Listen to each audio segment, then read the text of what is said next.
weapons of mass destruction have been found in Iraq in the form of 2 separate artillery shells containing sarin and mustard gas, shells that had been used by insurgents to create roadside bombs.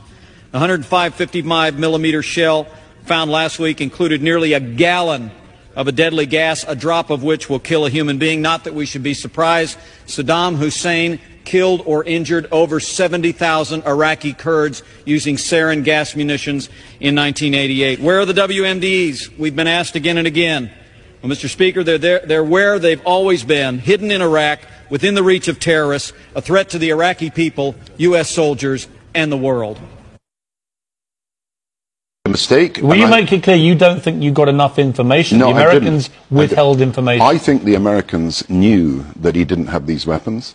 Certainly in the Pentagon they knew, and they didn't tell us. And, you know, Chilcot did a great inquiry, but he wasn't able to look at the American evidence because the Americans didn't really cooperate with his inquiry. And now when I look at the American evidence, they didn't worry that he didn't have weapons. They were going to go for him anyway. They were into regime change. They wanted the regime to change and Saddam out. We had to have a justification if we were ever going to take action, and they had information that I believe they didn't communicate. Do you feel conned?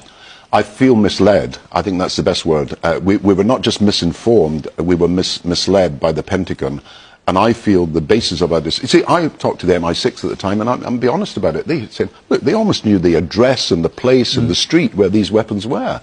And when you get that level of intelligence, which you didn't have at the time, but we were getting that, you have to believe what they say. It concludes that Iraq has chemical and biological weapons, that Saddam has continued to produce them, that he has existing and active military plans for the use of chemical and biological weapons, which could be activated within 45 minutes, including against his own Shia population, and that he is actively trying to acquire nuclear weapons capability. Mistake. Will you make it clear you don't think you got enough information? No, the Americans withheld information. I think the Americans knew that he didn't have these weapons.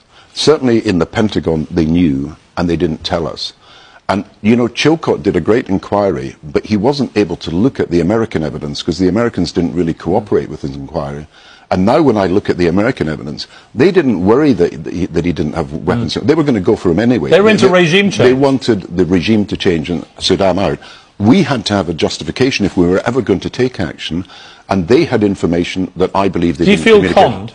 I feel misled. I think that's the best word. We were not just misinformed, we were misled by the Pentagon. And I feel the basis of our decision. You see, I talked to the MI6 at the time, and I'll be honest about it. They said, look, they almost knew the address and the place and the street where these weapons were. And when you get that level of intelligence, which you didn't have at the time, but we were getting that, you have to believe what they say. I'd like to ask you, which is the more authoritarian? The Assad government that sought to defend the country from being overrun by genocidal extremists, or the US who helped arm and fund those extremists and now occupies a third of Syrian territory while stealing its oil, burning the wheat and imposing the most crushing unilateral sanctions regime in the world on the Syrian people? Let us not forget your colleague Jake Sullivan's admission in 2011 in an email to Hillary Clinton when he said that Al-Qaeda was on our side in the US side in Syria.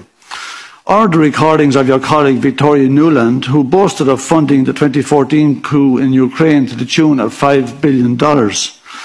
If the US State Department, recently seizing dozens of Arab news agencies and religious websites just a few days ago, is not authoritarian, can you tell me, please, what you think is authoritarian? Thank you very much. Madam Speaker, I'd like to yield 2 minutes to the gentleman from Texas, Dr. Paul.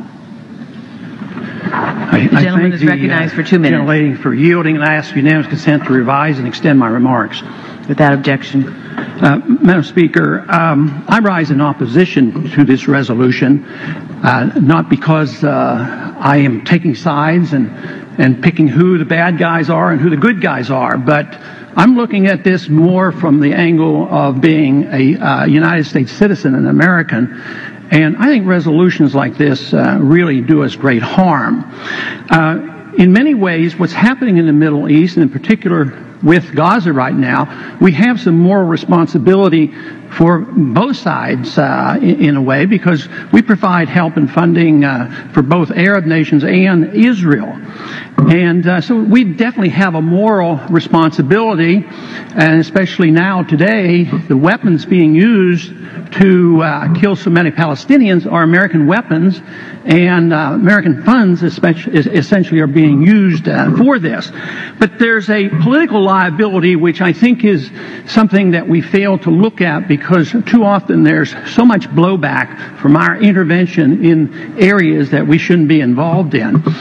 You know, Hamas, if you look at the history, you'll find out that Hamas was encouraged and really started by Israel, because they wanted Hamas to counteract Yasser Arafat. And you say, well, yeah, that was better then and served its purpose, but we didn't want Hamas to do this.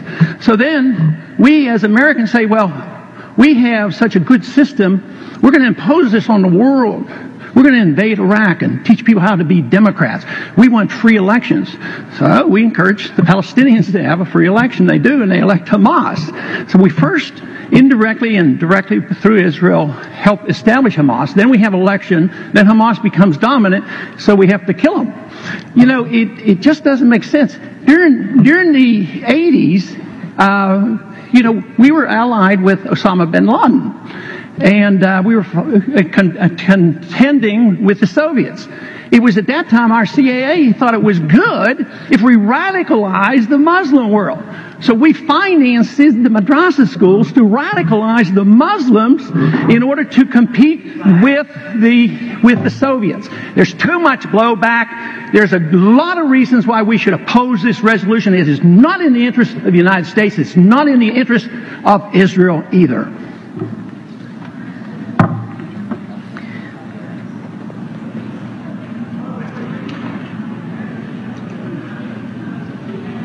If this were a dictatorship, it'd be a heck of a lot easier. Just so long as I'm the dictator. We created ISIS. I mean, ISIS is no less than the people up in Islamberg, no less than Gulen, is a CIA creation. John McCain, for heaven's sake, was over there with the ISIS officials. We created them. They came from the Al-Nusra group, the Syrian Liberation Front. These two organizations combined, and they morphed into ISIS. It's our creation. We create them. We still direct them. When ISIS warriors are injured in battle, where are they transported? They're transported, for heaven's sake, to Israel.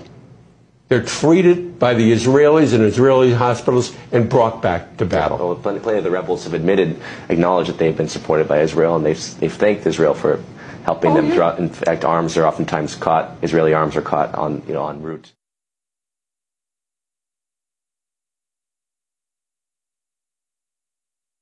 Terrifying.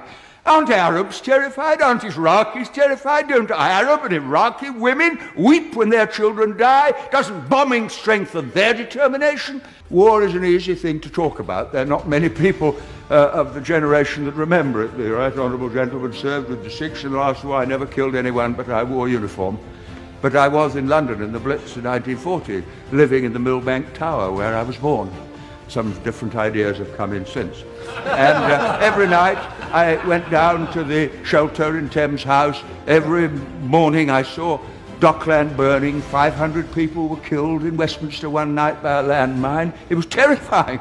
Aren't Arabs terrified? Aren't Iraqis terrified? Don't Arab and Iraqi women weep when their children die? Doesn't bombing strengthen their determination? What fools we are to live in a generation for which war is a computer game for our children. Leaving these trained people who were fanatical in Afghanistan and Pakistan, leaving them well armed, creating a mess, frankly, that at the time we didn't really recognize. We were just so happy to see the Soviet Union fall, and we thought, okay, fine, we're okay now. Everything's going to be so much better. Now you look back, the people we're fighting today, we were supporting in the fight against the Soviets. So it's not a conspiracy theory, it's history. And it's history that's being repeated in Libya and now in Syria. But there is a bigger problem here, one that every American should be questioning. We're fighting al-Qaeda in Afghanistan, but we're also bombing al-Qaeda targets in Pakistan and in Yemen. And as we do that, something occurs known as collateral damage. Hundreds of civilians in Yemen have been killed in just the first half of 2012 by U.S. airstrikes aimed at al-Qaeda fighters. We also have a history of kind of moving in and out of Pakistan. I mean, let's remember here, the people we are fighting today, we funded 20 years ago. And we did it because we were locked in this struggle with the Soviet Union. They invaded Afghanistan, and we did not want to see them control Central Asia. And we went to work. And it was President Reagan, in partnership with the Congress, led by Democrats, who said, you know what, sounds like a pretty good idea. Let's deal with the ISI and the Pakistani military, and let's go recruit these mujahideen. And let's get some to come from Saudi Arabia and other places, importing their Wahhabi brand of Islam, so that we can go beat the Soviet Union. And guess what? They retreated. They lost billions of dollars, and it led to the collapse of the Soviet Union. So there's a very strong argument, which is, wasn't a bad investment to end the Soviet Union, but let's be careful what we sow, because we will harvest. And we now are making up for a lot of lost time. So what you need to know tonight is heavy. Our government is bombing sites around the world in an ongoing war with al-Qaeda. In Iraq, where al-Qaeda had no presence before the U.S. war, al-Qaeda is now thriving. The same al-Qaeda, yes, created by the U.S. government in order to harm the Soviets. And today, at least 13,000 civilians in Afghanistan are dead as a result of that war with al-Qaeda. So with all respect to Ms. Fitzgerald from the Irish Times, this is not propaganda. Rather, it is the question that every American should be demanding answers on from Congress and from this president. Why are we giving al-Qaeda fighters money and weapons to overthrow yet another government in the Middle East? Today, our government claims they're freeing the people of Syria. Tomorrow, if history tells us anything, we will be killing and wounding civilians in airstrikes and then referring to them as collateral damage in a war with an enemy who we brought to power. They call this Bush Market. Here you can find so many things left behind by the U.S. Look at all the flares. These are American. Yeah, they look like it. This can be my souvenir. How much you sell these for? 30 Afghani, that's a good deal. Tell them I'll buy 3 of them. Doesn't have any difficult for us for any checkpoint or something? I don't think so. No? Because it's nothing electric. All it is chemicals.